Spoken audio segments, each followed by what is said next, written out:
Hi, everyone. My name is Nancy Mader, and I am the Director of Transition Projects for the Federation for Children with Special Needs.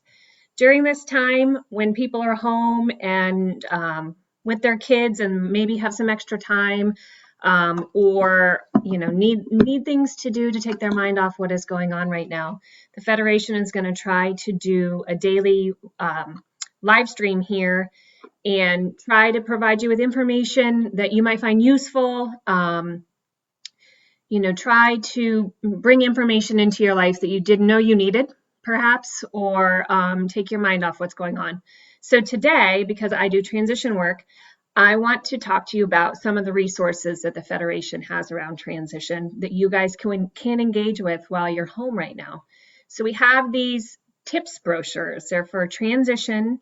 They're for parents. They're family friendly. They're also for transition age youth.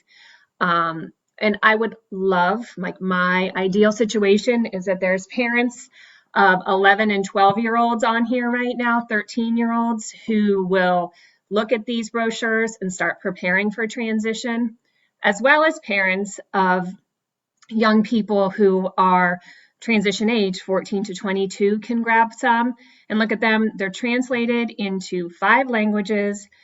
They're downloadable on our website, which I will link to this live cast as soon as I'm done here. But here they are. You guys can see I'm in my home office, which is my bedroom, doing the best that I can. But these brochures, we work with the Department of Elementary and Secondary Education. We make them family friendly. They are specifically on transition. They're on timely topics. So in my hand here, I have one on disability disclosure. We pass this along to young adults who have disclosed, who looked it over, they vetted it, they loved it. It's super useful if you have a student that's going to go to college, if you have a student with a hidden disability and their friends kind of suspect something or they're looking for a job. It talks about ways where they can, figure out how to disclose, how much information to disclose. And, it's a really important thing to start talking about at an early age so they can practice while they're in school. This is something that can be part of their IEP. It's something that they work on for years before they really can get good at it and get comfortable with it. We also have one on secondary transition planning. This is just like your basic. You should have this in your bag if you have a transition age student. You should carry it around everywhere because this is the basics right here. We have one on self-advocacy and self-determination, which, I'm sorry, if you have a student with a disability at any age, this is what you want to start working on with them.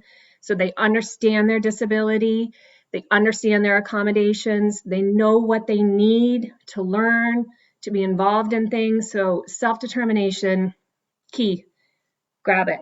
It's on our website. We have one on age of majority, so turning 18. So many things change when students turn 18. They can sign you off the IEP and take care of everything themselves. They can sign themselves off the IEP. They can share decision making with you, which is hopefully what happens, but that needs to be talked about well in advance of their 18th birthday. So this is a breakdown of all the things that change, and it's super useful. And if you can, look on our website. If you have a student that's turning 18 soon or in the next couple of years, looking it over and having an understanding of what's coming up just helps you plan.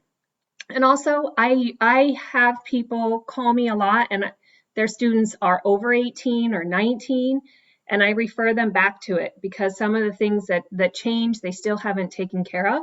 So it's a great guide.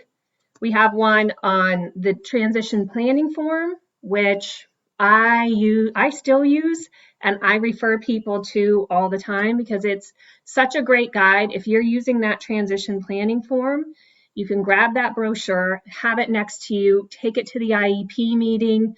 It can guide you through that form, so that's useful. And then you can take that information and put it into the IEP, and you can help plan, what that year is going to look like for your student.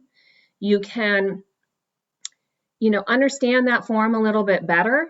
And I love it. I think it's such a great resource for families and for students. So if you have a student who is taking control of their IEPs and their meetings, and they want to, be informed about that form and about how the TPF form influences the IEP, then it's a great piece of material for them to have. So I'm going to link all of this. We have more brochures, but I'm running out of time here. We're trying to keep these things short. So I will link the website, the page where these are on. They're downloadable PDFs. They're in 5 languages.